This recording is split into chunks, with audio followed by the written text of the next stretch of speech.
Welcome to Call to Post, the Off the Bench Podcast Network feature dedicated to thoroughbred racing. Hosting today's show will be Brandon Ferst, and Brandon will be joined by Raider Jim Martinez. Grab some paper, make some notes, enjoy yourselves. Let's talk thoroughbred racing.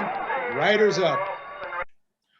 What is up, everyone? Brandon Ferst, aka First Report, representing the First Off the Bench Podcast Network. Everyone comes off the bench. We are First. It is time for another edition of the original Call to Post here on the network, where we break down everything that horse racing has to offer. And my goodness, folks, a huge show, not only with news, but also with some big races coming up this Saturday at Belmont. But to break it all down, with me is my co-host, Raider Jim Martinez. You can find Raider Jim at Raider Jim 1090. Mr. Martinez, how you doing today, sir? Hey, I'm doing great. It's Friday, it's the weekend, and here we are already at the third jewel of the Triple Crown. Who'd have thought we'd make it this far? Yeah, exactly. Especially after the year we had last year, where it was the first jewel in the Triple Crown, the very odd Triple Crown of last year, where the Belmont led things off. But, you know, it's a situation where it's a perfect little intersection of what's going on, not only in the horse racing world, but also on the podcast, because, you know, if you listen from the kind of the beginning, we had focus on the this time last year, after kind of the Derby or the Preakness, whatever was the last one went off, it was time to focus on the Breeders' Cup. And now, after that was over, it was time to focus on the Derby and those races. And eventually, of course, the Triple Crown. Well, this Saturday at Belmont, we, of course, have the Belmont Stakes, but we also have 3 win and you're in races for the Breeders' Cup at Del Mar, where me and Raider Jim will be this coming fall. We got that one out of the way early. But, you know, it's so, like I said, it's perfect intersection in terms of those horses getting ready to kind of, you know, this is kind of like the all-star break for a lot of these horses to kind of look towards the summer, the summer meets, whether it's Santa Anita, Del Mar, or anywhere else there, you know, on the East Coast. But there are some news and notes we got to get to before we get to the weekend of racing, or at least the Saturday of racing at Belmont. And really I guess the other shoe to drop, if you will, it is the Bob Baffert Medina Spirit situation that started a few days or a week after the Kentucky Derby. And the second sample has come back and pretty much said what everyone was expecting. It was positive as well. And Churchill Downs dropped the hammer. 2-year suspension for Bob Baffert. Raider Jim, we talked about this a couple weeks ago, and I'll be honest, I did not expect this heavy of a ban from Churchill, but it's definitely setting a precedent for the other tracks around the country. If they're going to suspend Bob Baffert, this is kind of the benchmark. But what are your thoughts on what Churchill did? Oh, I've got a lot of thoughts on the whole situation. I think good for Churchill Downs, because this is not the first time they've had to deal with Bob Baffert in this type of situation.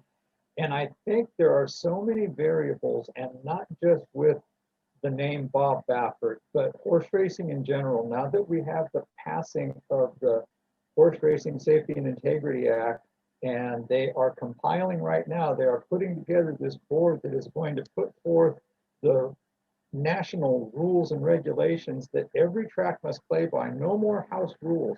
No more Arkansas is going to use this. Kentucky is going to use this. California is going to use this. It's going to be one Bible that everybody has to read from.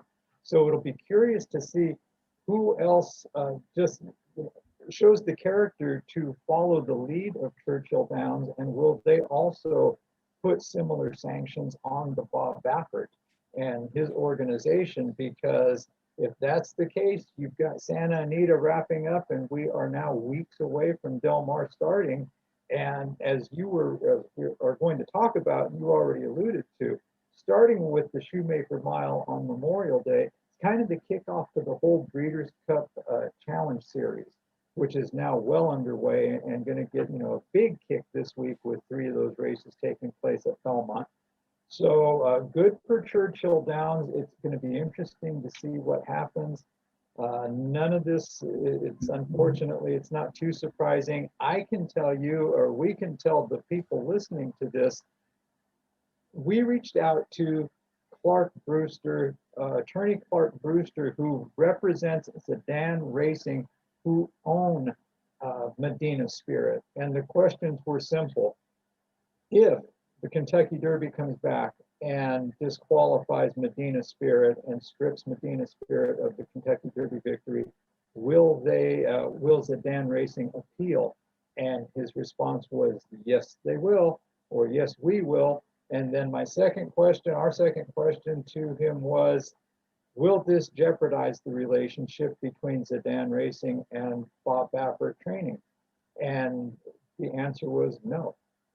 Simple, very concise, very succinct, one word, no. So there you have it. That was as of last week. We'll see what happens now.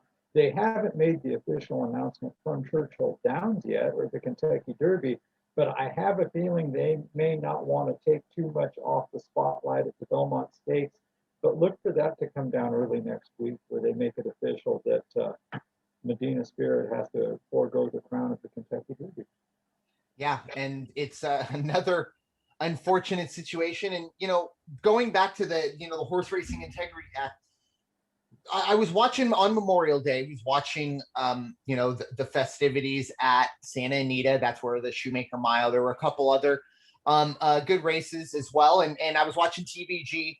I can't tell I'm pretty sure it was at Santa Anita. I don't remember the trainer's name, and it's not really important. I think this is just maybe a frustration for me, as he was asked about the Lasix and the fact that, look, in graded stakes races now, you can't run these horses after a certain time on Lasix. And he said, I'm against the ruling, and I'm a little worried about my horse running on. And in my mind, I'm thinking, look, if you're worried about your horse not being able to run without Lasix, then don't run the horse. I mean, with all due respect to the Shoemaker Mile or any race that you're in, it's not the end all be all. So if your horse can't run without you feeling confident, whether or not they're on Lasix, don't run the horse. It seems pretty simple to me. Now, obviously, there are a lot of factors involved.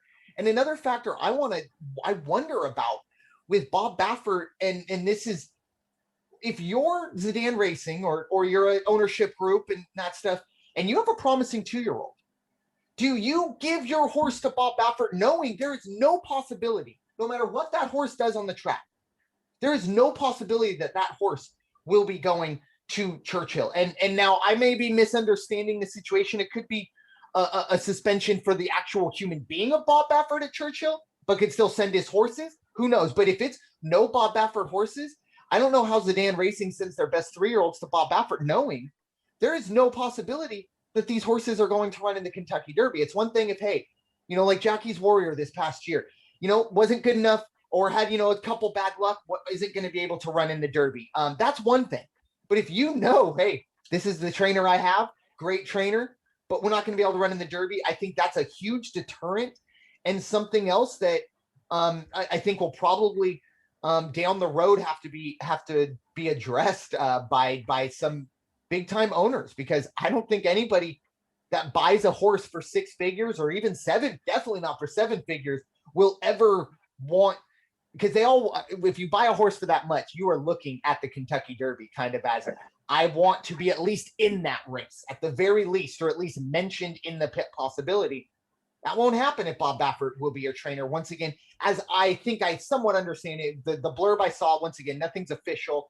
It was a Bleacher Report thing, and I've seen a couple others, but nothing in terms of what the exact part of it is. Very, astutely why you put, and I wasn't sure why, but why you said don't want to take the eyes off of the Belmont, in that situation. Right. I'll also point out that if it wasn't for Bob Baffert's, ownership group or his media team, whatever you want to say, we wouldn't have known about any of this until 2 or 3 days ago when that second sample came out.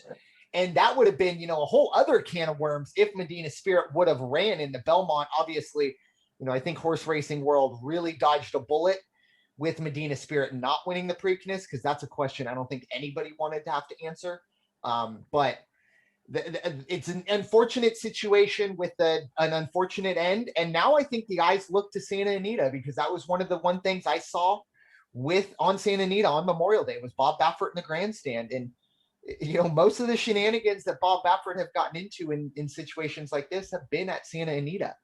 and doesn't seem like Santa Anita is in any rush to do anything about it, and really Del Mar included. But to be fair, Del Mar, for the most part, nothing that I've heard really kind of fishy has gone on in that track, and I think they can kind of maybe talk about their ability to, plausible deniability. Well, it didn't happen here. Churchill does their thing, but it didn't happen here. Santa Anita doesn't really have that, so we'll see how that goes.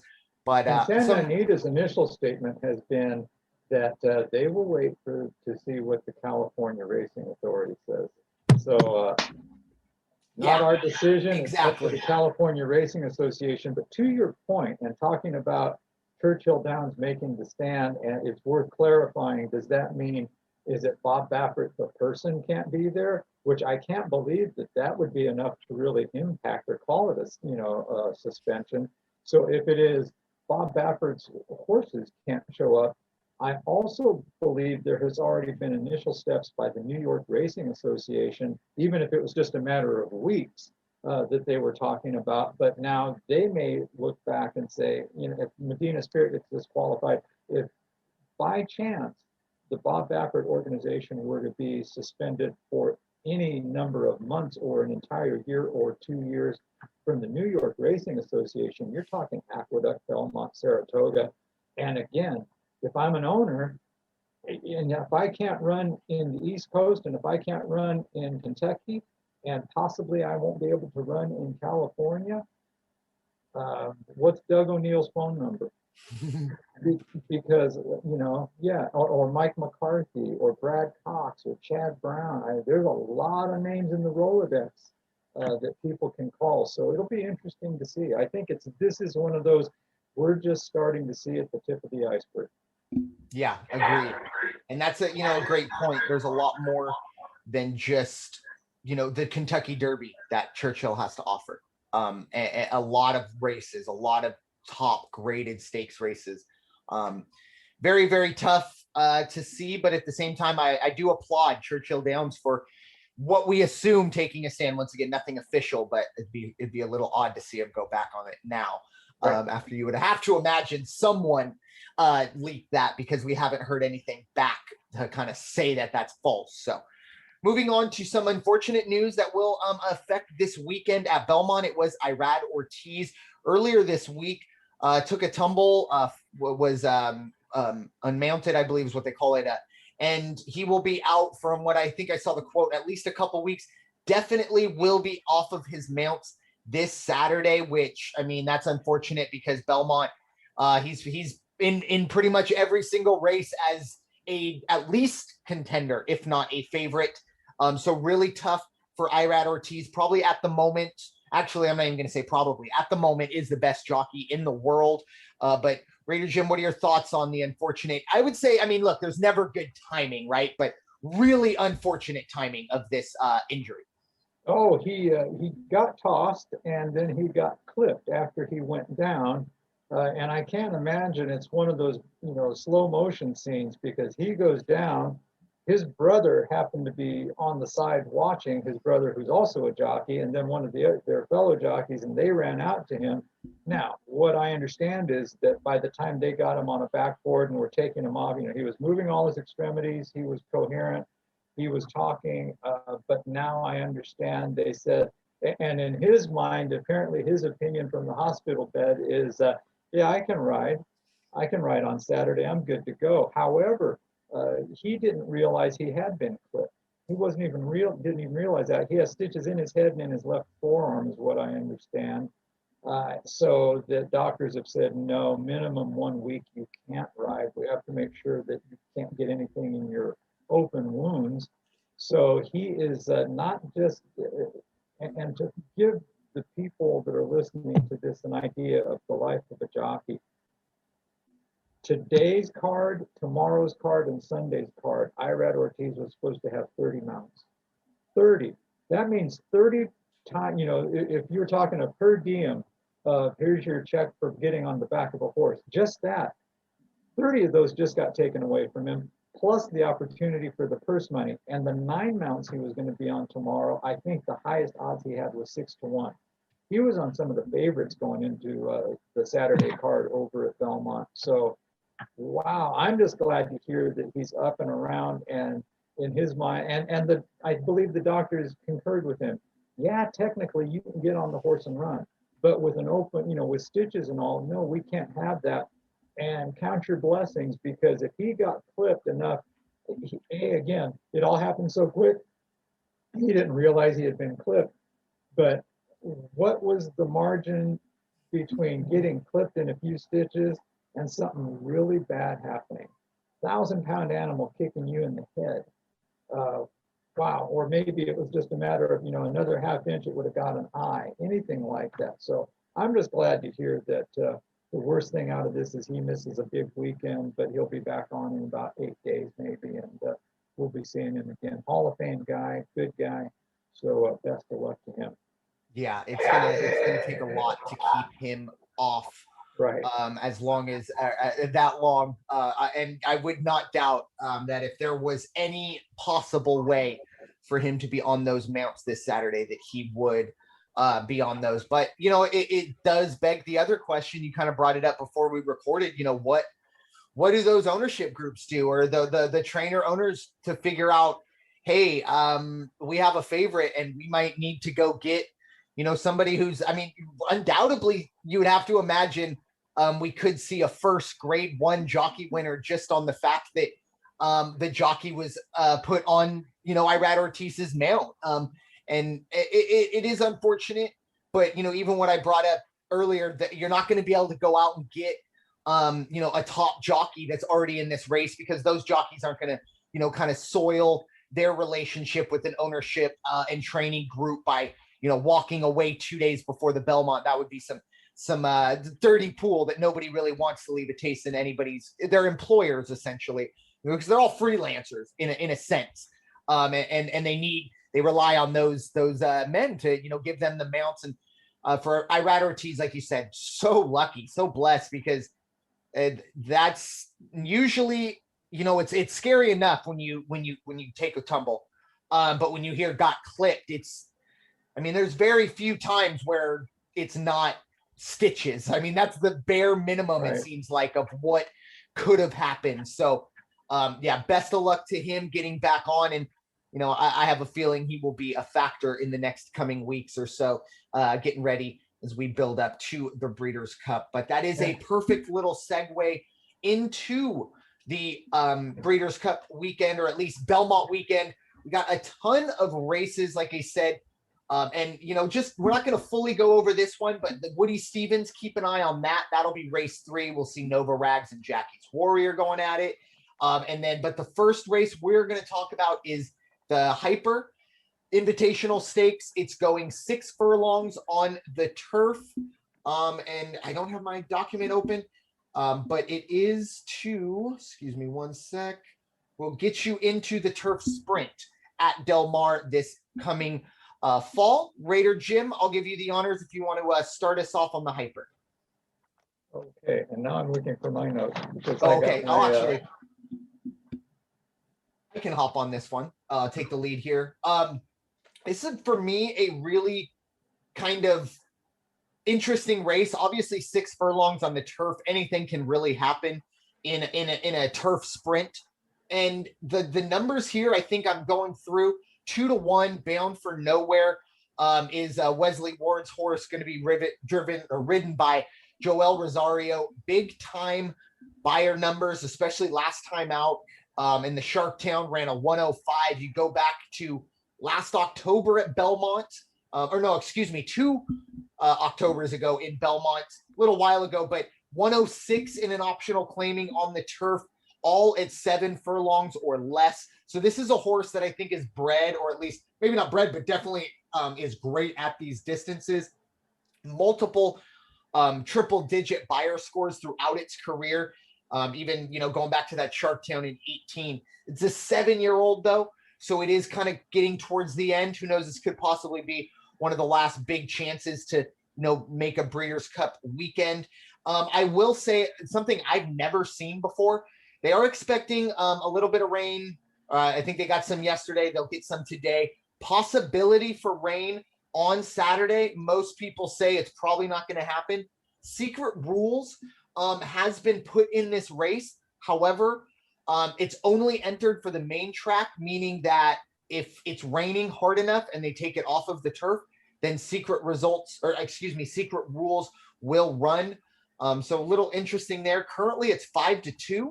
So that's definitely a horse you got to keep an eye on. But once again, if that happens, expect some kind of chaos, because I think you'll see a lot of those turf horses scratch. Once again, probably not going to happen. You do have an interesting situation where you have the defending champ in this race, and it's a long shot, and it's Alexandra out of Australia, 15-1, won last year's Hyper, which eventually sent it to the Breeders' Cup Turf Sprint.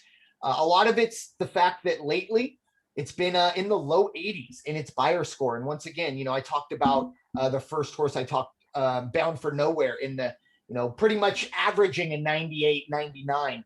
It's going to be really tough for Alexandra, but once again, this horse has done it before on this track in this race, and also ran well in the Breeders' Cup Turf Sprint. Didn't get the win, but ran well there. So, Raider Jim, what are your thoughts on the hype? Yeah, already this is the first race where we're going to see the impact of Irad Ortiz not being on, because he was scheduled to be on the 4-horse Fast Boat, which is currently at 5-1, and so I have not heard who is going to be taking his place in that race. And speaking, real quickly on Irad Ortiz, I don't know if they may not reach out to the West Coast, see if they can get a hold of a Mike Smith and Umberto Rispoli, and have them get out there. And if you see Mike Smith on one of these mounts, don't be surprised, because that's a very, very likely situation. I don't know of anything at Santa Anita where it would be so terribly interrupted that they wouldn't make that sacrifice on behalf of the game. But anyway, so Fast Boat at 5-1, watch the odds on that one, because the odds are probably going to not go down, but go up on that one. The 2 6-1 shots that I like in this race to finish as possible in the money are Doug O'Neill's Stubbins out of the 10 spot, and our old friend Got Stormy, who's kind of a hit and miss this season, but this is a good setup for this horse.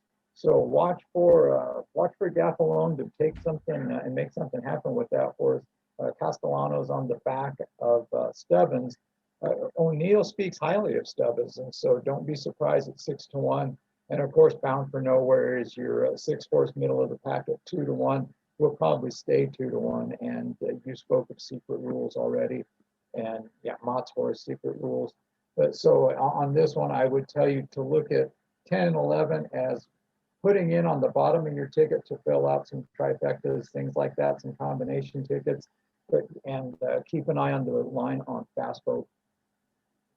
Yeah, and interesting with Stubbins, the one thing, when I was looking through this race, it's going to be really, I think positioning for this horse is going to be very, very important, because it is kind of a late, all these horses have, at least average early speed, but Stubbins is definitely a bit of a closer. Now, you don't really think of that really when it comes to, sprints, but that's kind of my point in terms of where this horse is on that first turn, coming out of that 10 hole. Does it need to make up extra ground early? Does it use extra, energy that it normally would use later on, just to maybe get into a nice little spot before it hits the turn?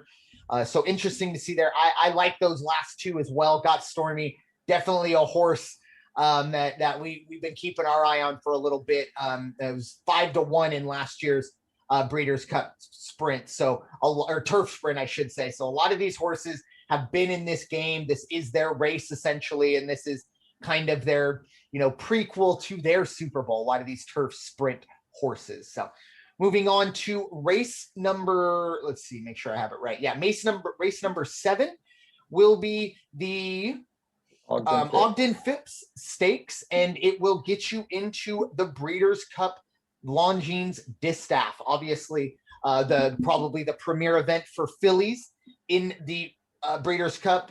And we do have some news with Swiss Skydiver still listed, but will scratch, unfortunately. Really tough there. But Raider Jim, if you're all ready, I'll give you the start on this one. Yeah, well, the Ortiz brothers just can't catch a break, because it's Irad's brother was supposed to be on the back of Swiss Skydiver, the hands-down favorite in this one, or one of the hands-down favorites in this one. This was supposed to be one of those match races that we all dream about watching. It was going to be Latruska, Swiss Skydiver, and She Dares the Devil. And Swiss Skydiver, fortunately, they caught it ahead of time. It is not a physical injury with respect to legs and joints and tendons, things like that. She has a fever. But because she has a fever, they don't want that to escalate. They did the smart thing. They scratched her from the race. But we do have still quite a field. It's a small field. Then you're going to have 6 horses out of the start. It's going to be Valiant in the 2 spot, Latruska in 3. And then again, down in the 5 spot, you're going to have She Dares the Devil. Those are the 3 horses I would tell you are probably going to be your in-the-money finishers. That's Valiance. That's going to be a Pletcher horse ridden by Luis Saez. Latruska is going to be, well, we don't know who's going to ride Latruska because that was supposed to be Irad Ortiz. And that is Gutierrez horse, Faustino Gutierrez. And then She Dares the Devil, which is going to be Florent Giraud. That's one of Brad Cox's horses.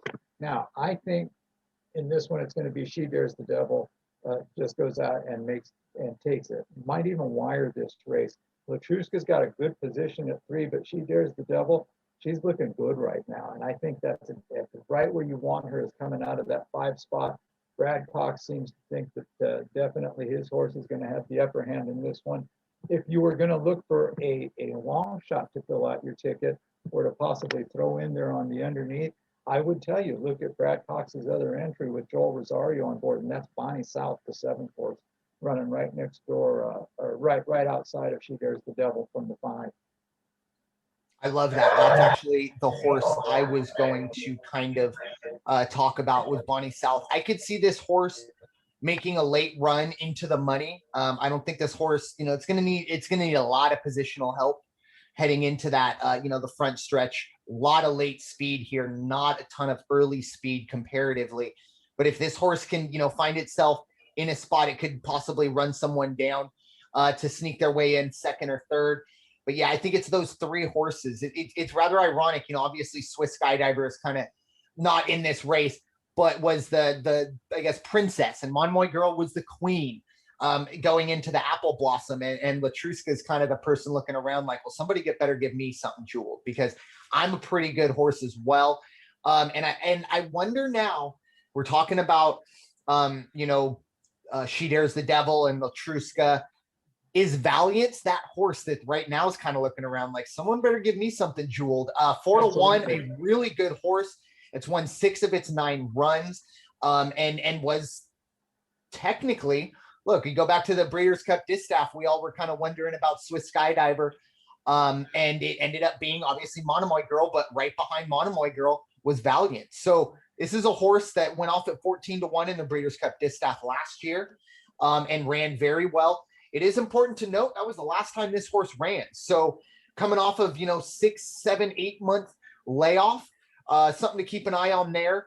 But for Valiance, I think it's going to be someone to keep an eye on. But I think the She Dares the Devil pick, by you saying that could be a wire for her, I think that's a great call in terms of the possibilities. By far the most early speed here. And I think, like I said, Latruska and She Dares the Devil are definitely going to be up there towards the front. You just kind of wonder which one blinks first. And if maybe there is another fly in the champagne, if you will, because it seems like whenever we get these so-called, it's going to be this horse versus this horse, there's another horse that kind of comes out of nowhere and kind of steals the show, if you will. So whichever horse will win that one will get the ticket and get a chance to what we expect to kind of try and dethrone the queen in Monomoy Girl, because we know Monomoy Girl won't be running for a little bit, but we do expect the Breeders' Cup, to give her a distaff slot no matter what. I think that's pretty safe to assume at this juncture. So we'll see how that goes, and we'll see which horse will join that, will join Monomoy Girl. But we move on to the Metropolitan Handicap. This is getting you into the dirt mile. This is a big field, a very, very interesting, big field in terms of maybe the names, not so much. I think we only have 6 horses here. So small field, but big names. And I think the big one is obviously Nick's Go. So the horse last time we saw It was running in Saudi Arabia, running for the richest race in the world, the Saudi Cup. And I believe the odds aren't really listed here, unfortunately, but I believe it was the favorite. Didn't run well, finished fourth, or at least didn't run well to the competition, I should say. But it was very interesting. When I was going through the horse's, past performances, it didn't dawn on me until I looked at it. This horse, this will be its first Breeders' Cup win in your in race. And you might be saying, well, how's that possible? Because this horse won the Breeders' Cup Dirt Mile. Not only did Knicks Go not run or win, obviously, a Breeders' Cup qualifier, last year leading up to the Breeders' Cup Dirt Mile, it only ran in optional claiming races and was still the favorite and obviously still dominated. So that kind of tells you right there, there's a horse might be flying under our radar or something like that, won't be running in these races, could still do something. But it's very interesting for me to see Knicks Go have that way. Currently is 6-5. Joel Rosario will be aboard. After what I saw at the in Saudi Arabia, I'm going to look elsewhere, and Silver State is the horse that kind of jumps out to me. I go back to the Oaklawn handicap. I believe that, it was in Arkansas. It's a horse that's won now 5 straight races, including the last 3, all at, the at least stakes race level. Grade 2 was the Oaklawn, ran very well, beat out Fearless and Express Train as a 5-1 shot, currently 7-2. That's where I really think that horse might pop up in terms of the tote board. Keep an eye on that. And then you also have Dr. Post as well, was one that kind of caught my eye. A horse that actually finished second to Tis the Law last year in the Belmont, and also ran well with Authentic and New York Traffic in the Haskell. So maybe not someone that can, it jumps off the page, but is a horse that seems to always be in the money when it runs against top competition. But Raider Jim, what are your thoughts on the Metropolitan? Yeah, I believe Knicks Go is the hands-down favorite in everything I've read from Brad Cox going into this one.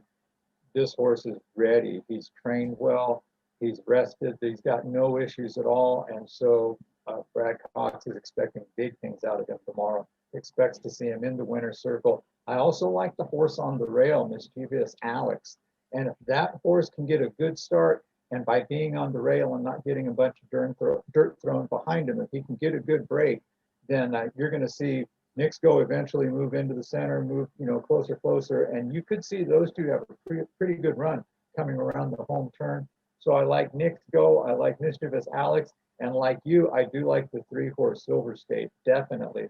Asmussen has a good horse there with Ricardo Santana Jr. on board. Now, the only thing about the 1 horse on the rail, Mischievous Alex, is that's another one we have to keep to see who is going to be the jockey, because that was another one of the Irad Ortiz mounts tomorrow. So that'll be interesting to see who do they get to fill in that spot.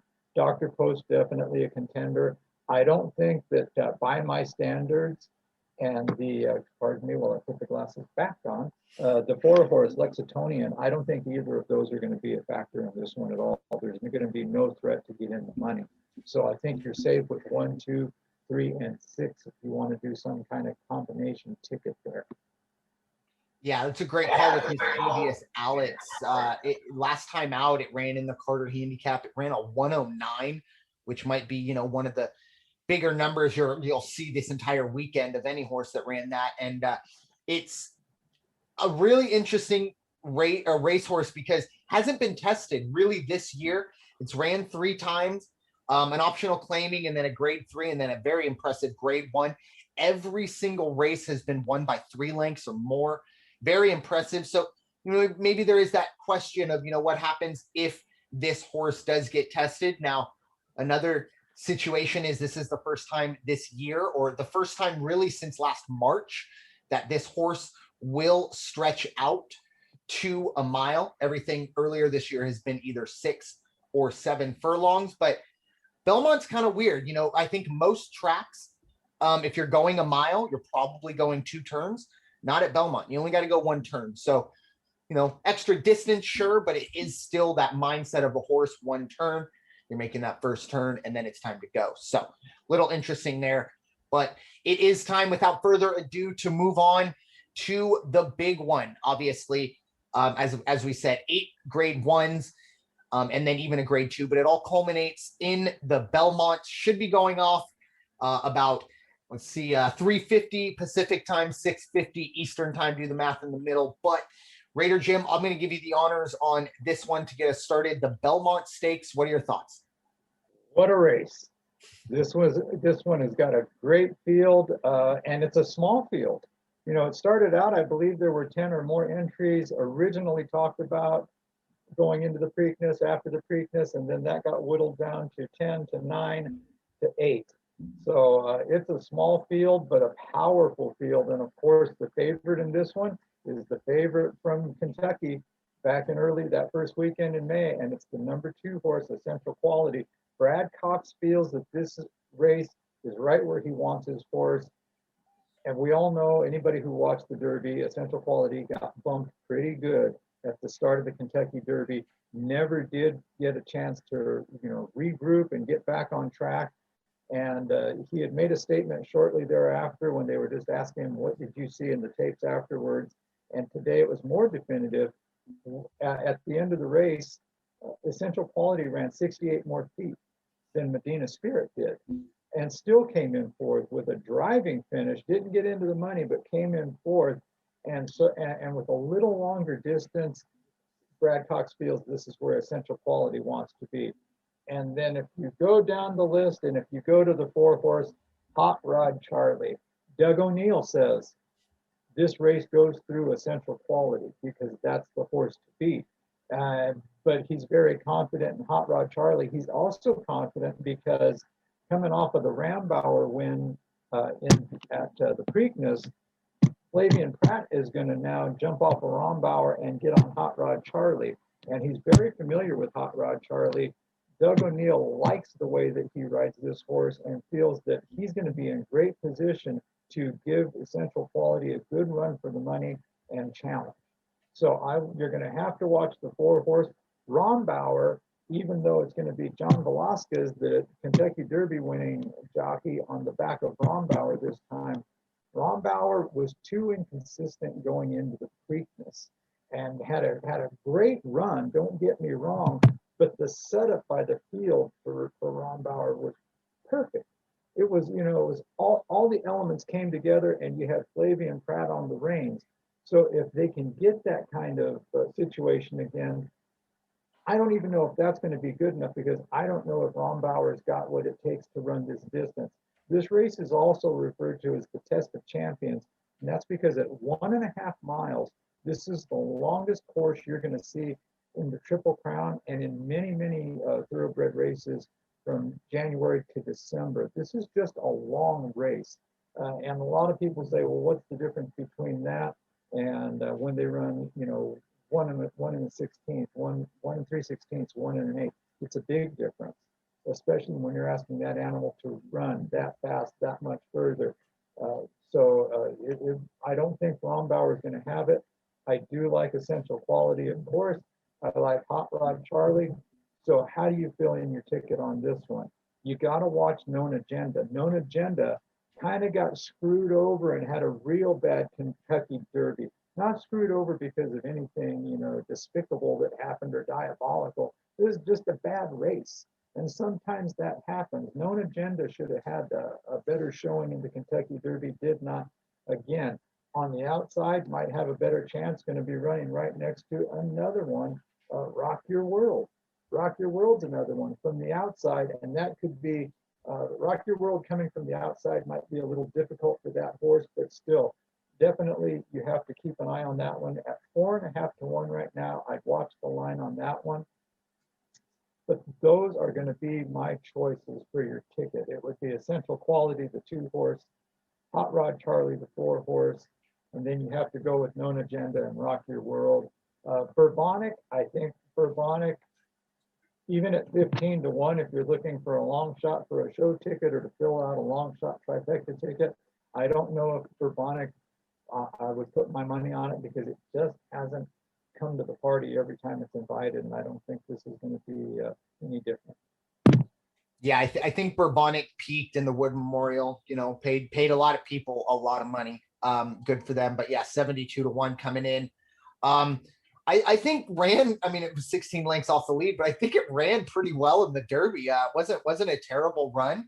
Right. But I love what you said about both Known Agenda and Rock Your World, because Rock Your World, I mean, it's really unfortunate to see a horse, you know, just struggle as much as it did in the Kentucky Derby, finishing, let's see, 24 lengths off the lead, put up, excuse me, a 69 buyer, which is by far the lowest. It had ran 100 in the Santa Anita Derby that ended up getting it into the Derby. And there were a lot of talk about Rock Your World from a lot of experts that, you know, keep your eye on this horse.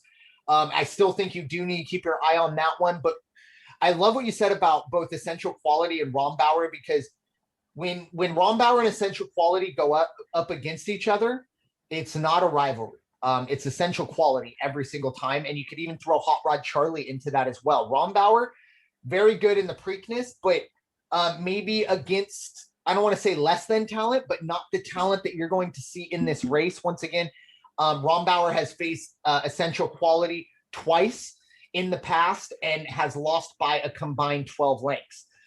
So not really a big time factor at that length. And once again, the length is a big part here. Like you said, that extra, you know, eighth of a mile is massive. Go out there and run an extra eighth of a mile in summer and let me know how you feel. So Essential Quality for me, I agree with you. It has to be on your ticket somehow, unless you're trying to find a couple place shows, because I think it's Essential Quality here in a smaller field, probably a little bit better break this time out. A very consistent horse that has run at a mile and an eighth and then mile and a quarter, obviously in the Derby last time out. And despite, like you said, what was it, 68 extra feet traveled and was only a length off the lead. I mean, that almost equates, even if it was only, you know, 30 extra feet, that's probably about a 2-length victory. So something to definitely keep an eye on there. Coulda, woulda, shoulda, understand that. But Essential Quality is definitely the horse I think to beat. I will say I read something about France Go to Ina. Now, this is a horse that's 30-1, was not really a factor, didn't expect to be a factor.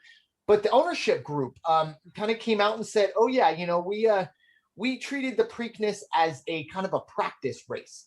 You know, we're all looking at the Belmont. For me, that, I don't know, I was shaking my head, scratching my head on that. That's an odd, I guess, practice race to go for. And then to kind of follow it up with this, I would stay away from that just in terms of, I don't know, it just doesn't seem like, you know, the first race in the United States, you want to get the horse comfortable. I don't know, the Preakness isn't the one that jumps off the page for me. So in terms of Overtook, I'll just say something real quick about that. Obviously ran in the Peter Pan and the Withers, will need a huge jump in pace to get there. You know, the 83s and 84s won't even get you anywhere near the money here. But I will say the horse has gotten better over the last 3 races. Big time competition, obviously. I believe, let me just make sure. I think this is the only horse that has not ran in either. Yep. This is the only horse Overtook. I think that was the name. Overtook, the only horse that did not run in either the Derby or Preakness. So maybe a bit of a wild card, not anything that I'm going to put my eyes on, especially when you got the blinkers on. So only 1 for 5 in its career getting in the winner's circle. But I think the big 3, like you talked about, the big 2, and then finding, you know, Rock Your World or Known Agenda, who's going to be that other horse. I think if you can figure that out, you're going to have a really good shot of boxing a trifecta and cashing. That's for sure on the Belmont. And on Known Agenda, the other thing to keep in mind, again, another Irad Ortiz mount. So keep your eye on who they're going to have in the saddle for that one. One more remark on Hot Rod Charlie. You and I often talk about genetics and what do genetics play on some of these horses. Well, there was a horse named Oxbow that was built to run and built to run distance. And that's Hot Rod Charlie calls Oxbow Dad.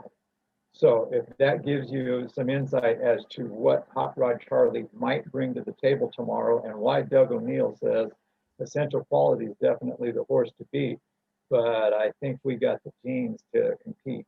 That's why. So Hot Rod Charlie, again, at 7-2, there's just good odds all over the place. So it's going to take a little bit of money to make some money unless that France de Goina comes in. But unless it's a horse like that, you're probably going to have a pretty mild ticket, but you have good opportunity to box it and get a winner. Definitely, yeah. And the one thing I will say about Hot Rod Charlie, it's better with distance. This is a horse started off as a, they put him on the turf, 5 furlong struggle. Once they got him on dirt going, a mile and 16, that's when you see the 90s rolling through. And then last time out, of course, in the Kentucky Derby, 1.25 miles, the longest it had ran. And it put up its best buyer score. So with distance, this horse gets better, as you said, much like the pedigree will say. And for Hot Rod Charlie, not bad for, a 3-year-old that's already brought in 1.3 mil. I mean, that's a heck of a career for 7, 8-year-olds. And this horse is just getting started, in all honesty. So very, very huge stacked card at Belmont. Once again, 8 grade 1s and a grade 2 throughout the day, culminating in the Belmont. That's what we got for you. Raider Jim, final thoughts as we get ready for, I guess, kind of the conclusion of a very interesting, dramatic Triple Crown season. Yeah, so it's all eyes on Belmont tomorrow with the running of the Belmont Stakes, third jewel of the Triple Crown. 3 races that are Breeders' Cup Challenge Series races, win and you're in. And congratulations to the Memorial Day Shoemaker Stakes winning Smooth Like Straight out at Santa Anita, which is kind of the kickoff race for North America for the Breeders' Cup Challenge Series. Smooth Like Straight, Mike McCarthy with Umberto Rispoli on board, ran a perfect race. Opened it up, got up to 3.5 length lead at times, got it cut down, and still, even though it was cut in half, finished 1.5 lengths in front of the next horse. So congratulations to Mike McCarthy. He's got a chance now to, he's going to be there. He got into the Breeders' Cup mile. He'll be here at the FanDuel Breeders' Cup mile in November. And doesn't have to travel. Minus the 5 run, but compared to a lot of horses, will have a very easy little trip down the 5 to Del Mar. But yeah, it's a perfect little beginning. Like I said, kind of as I said in the beginning, this is the weekend where, the torch is passed from, okay, all of us focusing on the Triple Crown and the 3-year-olds, now to the broader perspective of, everything, sprint horses, turf sprint horses, fillies, juveniles, because we haven't even got to that. We haven't even got to, because Breeders' Cup weekend, let's go back. We just talked about Essential Quality, right? Well, Breeders' Cup weekend, that Friday, Future Star Friday, the star of the show was Essential Quality, winning the Breeders' Cup Juvenile, kind of shocking everyone. We all kind of expected Jackie's Warrior, and Essential Quality just kind of said, nope, I am the horse to beat. And, we'll probably see this horse be the horse to beat in the Belmont. So it all kind of comes full circle, and a great opportunity as we get deeper into the summer to really get ready for that trip out to Del Mar, where myself and Raider Jim, those 2 fantastic days where we're going to see some of the best horses in the world. There is absolutely no doubt about it. But before we get there, we got to build the field, just like it's kind of like the conference tournaments in college basketball. You win yours and get a ticket to the dance, and that's all you need. That's all you need is a ticket to the dance, and it's all on you from then on out. So with that, thank you all so much for listening to this edition of the Call to Post, the original Call to Post on the First Off the Bench podcast network. Everyone comes off the bench, but we are first. Take care, everyone. We'll talk to you all very soon. Hope to see you at the window. Peace out.